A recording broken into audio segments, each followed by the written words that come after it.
Hello दोस्तों, कहानी की इस नई सीरीज में आप सभी का स्वागत है। आज की इस कहानी का नाम है दयालु बुढ़िया। यह एक मॉरल स्टोरी है।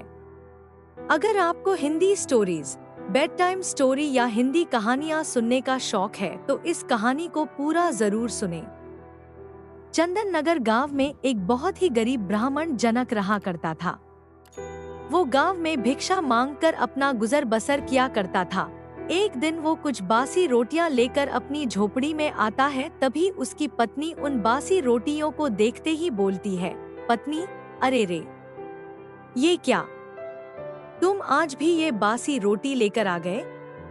अरे रे, आज मुझे ये बासी रोटी ही खानी पड़ेगी। आय हाय, पूरा दिन गांव में भिक्षा मांगकर भी ये बासी रोटियां लेकर आए हो तुम। हे भगवान, ना जाने वो कौन सा दिन होगा जब तुम भिक्षा में मेरे लिए कुछ अच्छा लेकर आओगे। जनक, अरे भाग्यवान, अब चुप हो जाओ। गांव वाले भिक्षा में जो भी मुझे देते हैं वो मैं तुम्हारे लिए ले आता हूँ। भाग्यवान, अब तुम ही बताओ मैं क्या करूँ। पत्नी, अरे चुप करो तुम, जब भी देखो बस यही बोलते हो। आखिर कब तक खाऊं मैं ये बासी रोटियां? देखो, अगर तुम कल सुबह भिक्षा में मेरे लिए कुछ अच्छा नहीं लाए तो अच्छा नहीं होगा। हाँ, बता देती हूँ। बेचारा जनक अपनी पत्नी की ऐसी बातें सुनकर बहुत दुखी हो जाता है। अगली सुबह जनक फिर से गांव में किसी के द्वार पर भिक्षा मांगने जाता है। जनक, अरे कोई है, भिक्षा दे दो, भिक्षा दे दो, मुझ गरीब ब्राह्मण को भिक्षा दो। तभी एक बुढ़िया अपनी झोपड़ी से निकलकर उसके सामने आती है। बुढ़िया, अरे कौन हो तुम? देखने से तो भिक्षु नजर आ रहे हो, लेकिन मैं तुम्हें क्या दे सकती हूँ भला? मेरे घर में तो बस कुछ चावल के दाने ही है बेटा, उसमें तो तुम्हारा पेट भी नहीं भरेगा। जनक, अरे नहीं नहीं अम्मा, मैं ज्यादा की अपेक्षा तो कभी नहीं करता हूँ। तुम्हारे घर में जो भी थोड़े चावल है वही मुझे दे दीजिए, मैं उन्हीं से अपना पेट भर लूंगा। बुढ़िया, अच्छा ठीक है बेटा, मैं अभी लेकर आती हूँ। वो चावल के दाने लेने गई, जिसके बाद चावल के दाने लाकर जनक को देती है। जनक, बहुत बहुत धन्यवाद अम्मा, अच्छा अब मैं चलता हूँ। मेरी पत्नी मेरी राह देख रही होगी। रास्ते में, जनक, आज तो मैं अपनी पत्नी को यह चावल ले जाकर दूंगा। बेचारी बासी रोटी खा खाकर ऊब गई है, आज तो खुश हो जाएगी। जनक इसके बाद अपनी झोपड़ी में जाता है। पत्नी, अरे आ गए तुम? इतनी देर कर दी आज तुमने आने में, मैं कब से तुम्हारी राह देख रही थी। आज शिक्षा में क्या लाए हो? क्या आज भी बासी रोटी उठा लाए हो? जनक, अरे रे भाग्यवान, ये देखो, आज भिक्षा में मैं तुम्हारे लिए चावल के दाने लेकर आया हूँ। आज इन्हें ही पकाकर भोजन बना लो। पत्नी, अरे सिर्फ ये थोड़े से चावल के दाने, अरे इतने में क्या होगा? तुम्हें तो गांव में भिक्षा भी मांगनी नहीं आती, जो कोई भिक्षा में जो भी देता है उसे ही लेकर आ जाते हो। इस गांव में तुम्हारी तरह और भी भिक्षु है, खूब झोली भर भर कर भिक्षा लाते हैं, और एक तुम होते, लेकिन तुम्हें तो कुछ कहना ही बेकार है। अब मुझे ये चावल के दाने ही बनाने पड़ेंगे भोजन में। मेरी तो किस्मत ही फूट गई तुमसे शादी करके। जिसके बाद वो चावल बना देती है और उन्हें लेकर जनक के पास आती है। पत्नी, ये लो, कर लो भोजन। जनक देखता है कि थाली में सिर्फ थोड़े ही चावल के दाने हैं। जनक, अरे भाग्यवान, ये तो मैं तुम्हारे लिए लाया हूँ। मैं भोजन नहीं करूँगा, इन्हें तुम ही खा लो। मुझे तो भिक्षा में आज भोजन मिल गया था तो मैंने वही खा लिया है, इसे तुम ही खा लो भाग्यवान। पत्नी, अच्छा, तो तुम भिक्षा से प्राप्त भोजन करके आए हो? वाह वाह, खुद भोजन करके आए हो और मेरे लिए थोड़े से चावल के दाने लाए हो। ना जाने कब वो दिन आएगा जब आप मेरे लिए कुछ अच्छा सा और बहुत सारा भोजन लेकर आएंगे। हाँ, अब आपको कहाँ आवश्यकता होगी इस भोजन की। खैर जाने दीजिए, अब मैं ही इन्हें खा लेती हूँ। जिसके बाद वो थाली के सारे चावल खा लेती है। जनक चुपचाप खड़ा उसे देखता रहता है। थोड़ी देर बाद जनक फिर से गांव की तरफ भिक्षा मांगने निकलता है और फिर से उस बुढ़िया माँ के द्वार पर भिक्षा मांगने जाता है। जनक, भिक्षा देही, भिक्षा देही। बुढ़िया, कौन? अच्छा, तू फिर से आ गया। लेकिन बेटा, मेरे पास तो आज खुद ही खाने को कुछ नहीं है। मैं तो खुद भूख से मरी जा रही हूँ।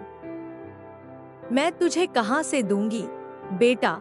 जनक, अरे ये तुम क्या बोल रही हो अम्मा? क्या आपने कुछ भी नहीं खाया है? जनक अपने झोले में देखता है तो उसमें बासी रोटी पड़ी होती है। जनक वो बासी रोटी उस बुढ़िया को दे देता है। जनक, अरे अम्मा, मेरे पास तुम्हें देने के लिए और तो कुछ नहीं है सिवाय इस बासी रोटी के। तुम इसे ही खाकर अपने भूख मिटा लो। बुढ़िया, अरे हाँ, क्यों नहीं बेटा, मुझे तो बहुत जोरों की भूख लगी है। हाँ, ला दे, यही बासी रोटियां मुझे दे दे। जिसके बाद जनक अम्मा को बासी रोटी दे देता है। बूढ़ी अम्मा बड़े चाव से बासी रोटियां खा लेती है। बुढ़िया, अरे वाह वाह बेटा, तेरी बासी रोटी खाकर तो मेरी आत्मा को शांति मिल गई। वाकई तू एक नेकदिल इंसान है। आज तूने अपनी बासी रोटी से ही सही, लेकिन मेरी भूख मिटा दी बेटा। मैं तुझे कुछ देना चाहती हूँ। तू रुक, मैं अभी आई। बुढ़िया, ये ले बेटा, ये जादुई मोरपंख मैं तुझे देना चाहती हूँ। ये कोई साधारण मोरपंख नहीं है बेटा। तू कोई भी एक इच्छा इस मोरपंख से बोलेगा तो वो अवश्य पूरी होगी। बेटा, अब मैं तो बहुत बूढ़ी हो चुकी हूँ। अब भला मेरी तो कोई इच्छा ही नहीं रही, लेकिन मैं ये तुम्हें देना चाहती हूँ। बेटा, इस जादुई पंख से तुम अपनी एक इच्छा पूरी कर सकते हो। जनक ये सुनकर बहुत खुश हो जाता है। जनक, क्या सच में अम्मा? तुम सच बोल रही हो? अगर ऐसा है तो मैं ये जादुई पंख अपनी पत्नी को दूंगा। आज तक मैं अपनी पत्नी को कुछ भी नहीं दे पाया हूँ। इस जादुई पंख को पाकर वो बहुत खुश हो जाएगी। हाँ, अच्छा अम्मा, अब मैं चलता हूँ। बुढ़िया, अच्छा ठीक है बेटा, जैसी तेरी मर्जी। जिसके बाद जनक वो जादुई पंख लिए जंगल के रास्ते से अपने घर जा ही रहा होता है कि तभी वो देखता है कि जंगल में एक जगह एक आदमी बहुत बुरी हालत में बैठा रो रहा होता है। उसके रोने की आवाज सुनकर जनक उसके पास जाता है। जनक, अरे भाई, कौन हो तुम और रो क्यों रहे हो? आखिर क्या बात है? क्या कोई परेशानी है? बताओ मुझे, तुम रो क्यों रहे हो? सेवकराम, मैं घोर परेशानी में हूँ। मैं मरने वाला हूँ। मुझे नहीं लगता कि अब मैं जिंदा बच सकूंगा। भाई, उसकी ये बात सुनकर जनक हैरान हो जाता है। जनक, ये तुम क्या कह रहे हो? कौन हो तुम और आखिर तुम क्यों मरने वाले हो? बताओ मुझे, क्या हुआ है तुम्हारे साथ? सेवकराम, मैं पड़ोसी राज्य का मंत्री सेवकराम हूँ। कल सुबह मेरे जीवन की आखिरी सुबह होगी। मुझे मृत्युदंड की सजा सुनाई गई है। मेरा जीवन समाप्त होने को है। अगर मैंने जल्द से जल्द राजा की इच्छा पूरी नहीं की तो वो मुझे मृत्युदंड दे देंगे। जनक, मृत्युदंड? लेकिन क्यों? क्या इच्छा है राजा की? बताइए मुझे। सेवकराम, राजा की पत्नी और हमारी महारानी को एक बीमारी हो गई है। महारानी राजा की प्रिय रानी है और पूरे राज्य में सबसे सुंदर स्त्री भी, लेकिन कुछ दिनों से उन्हें एक ऐसी बीमारी ने घेर लिया है जिसकी वजह से उनके पूरे शरीर पर बहुत ही भद्दे और खराब दिखने वाले निशान हो गए हैं, जिसकी वजह से अब वो बहुत क्रूर नजर आती है। दरबार में कई वैद्यों को बुलाया गया, लेकिन किसी के भी पास रानी की इस बीमारी का इलाज नहीं मिला, जिसकी वजह से राजा ने मुझे आदेश दिया है कि अगर जल्द से जल्द मैंने उस वैद्य को नहीं ढूंढा जिसके पास रानी की इस बीमारी का इलाज हो, तो वो मुझे मृत्युदंड दे देंगे। जनक: अरे रे, आप चुप हो जाइए। आपकी समस्या का इलाज है मेरे पास। तुम मुझे अपने राजा के महल ले चलो। सेवकराम: क्या तुम सच बोल रहे हो? तो चलो मेरे साथ, मैं तुम्हें राजा के महल लेकर चलता हूँ। लेकिन तुम्हें वैद्य के भेष में ही राजा के पास चलना होगा। अगर राजा को पता चला कि तुम कोई वैद्य नहीं बल्कि एक साधारण भिक्षु हो तो राजा को बिल्कुल भी उचित नहीं लगेगा। इसके बाद जनक एक भिक्षु से वैद्य के वस्त्र धारण कर लेता है और मंत्री सेवकराम के साथ राजा के महल पहुंचता है, जहां राजा का दरबार लगा होता है। सेवकराम: महाराज की जय हो। महाराज, मैं महारानी के उपचार के लिए वैद्य जी को ले आया हूँ। महाराज, ये देखिए महाराज, ये बहुत ही प्रसिद्ध वैद्य जी हैं, जिन्हें मैं दूसरे राज्य में से अपने साथ लेकर आया हूँ। महाराज। राजा ये सुनकर खुश हो जाता है। राजा: अरे वाह मंत्री, हम तुमसे यही सुनना चाहते थे। राजा: आपका स्वागत है वैद्य जी। अब जल्दी चलिए और हमारी प्रिय रानी की बीमारी को ठीक कर दीजिए। जनक: जो आज्ञा महाराज। इसके बाद सभी रानी के पास जाते हैं, जहां रानी विश्राम कर रही होती है और कुछ दसिया रानी के पास बैठी सेवा कर रही होती है। राजा: उठिए हमारी प्रिय रानी, देखिए आपकी बीमारी ठीक करने के लिए दूसरे राज्य से प्रसिद्ध वैद्य जी आए हैं। तभी रानी अपनी आंखें खोलती है। रानी के पूरे चेहरे और हाथ पर बहुत ही अजीब और खराब दिखने वाले भद्दे निशान होते हैं, जिसकी वजह से रानी बहुत डरावनी दिख रही होती है। रानी: नहीं नहीं महाराज, मैं किसी को अपना चेहरा नहीं दिखाऊंगी। देखिए तो कितनी कुरूप दिख रही हूँ मैं। मैं नहीं दिखाऊंगी अपना चेहरा। राजा: रानी, तुम मेरी प्रिय रानी हो, यह तुम क्या बोल रही हो?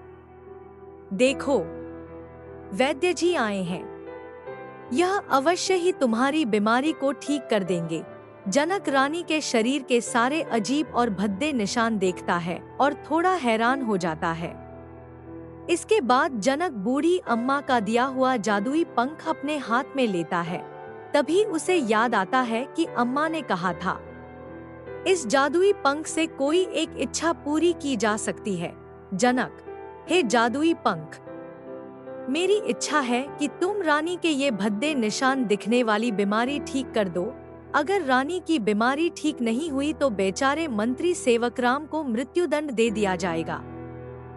तभी जनक जैसे ही जादुई पंख को रानी के मुख पर रखता है, अचानक देखते ही देखते काफी तेज रोशनी होती है और रानी के सारे भद्दे और खराब दिखने वाले निशान गायब हो जाते हैं। ये देखकर सभी बहुत खुश हो जाते हैं। रानी: महाराज देखिए ना, मैं एकदम ठीक हो गई हूँ। देखिए, मेरा रूप पहले की तरह चमक रहा है। देखिए ना महाराज। हाय हाय, वाह वाह, मैं फिर से सुंदर हो गई हूँ। मैं सुंदर हो गई हूँ। राजा: हाँ हमारी प्रिय रानी, हम देख सकते हैं तुम्हारा रूप पहले की ही तरह चमक रहा है। वाकई ये हमारे लिए बहुत खुशी की बात है।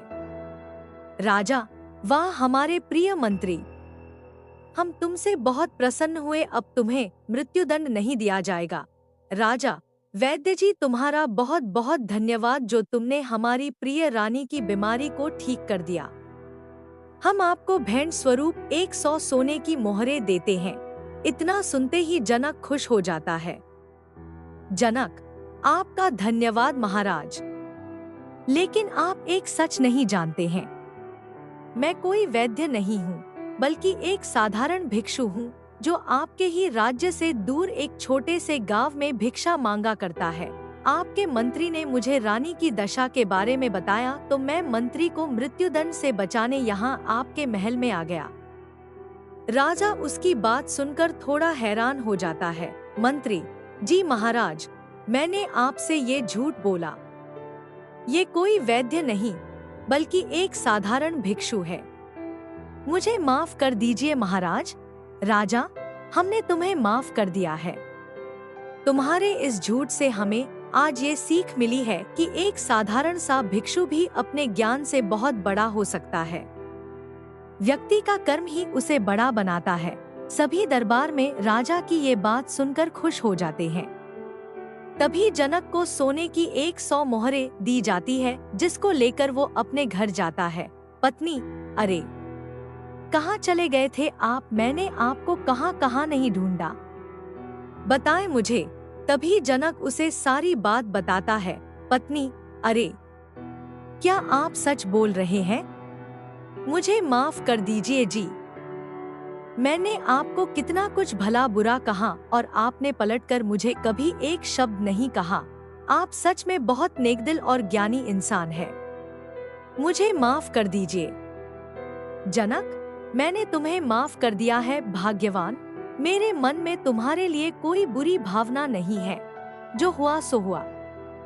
तुम्हें अपनी गलती का एहसास हो गया, मेरे लिए इतना ही काफी है भाग्यवान। इसके बाद जनक और उसकी पत्नी हंसी खुशी रहने लगते हैं। इस कहानी से आपने क्या सीखा? नीचे कमेंट में हमें जरूर बताएं।